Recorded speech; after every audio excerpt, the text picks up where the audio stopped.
How to edit shortcuts on Snapchat. First, start by opening the Snapchat app on your device. Now, first of all, I'm going to show you what shortcuts are and what it does. So when you take a snap on your Snapchat, tap on Next, and here you can find the emoji icons at the top of your screen.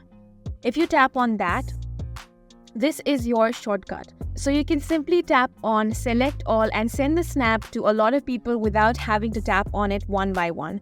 So this is what shortcut does, and if you already have created shortcuts like this and you want to edit it, I'm going to show you how you can do that.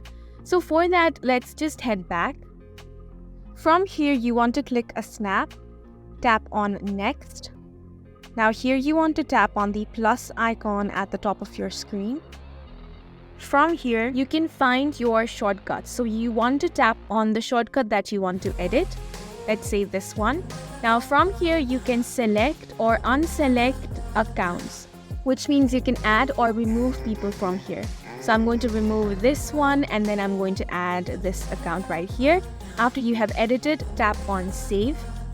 Once you do that, you have successfully edited your shortcuts. That is it for this video. We hope you guys found it helpful. Please make sure to hit the like button and subscribe for more helpful tutorials.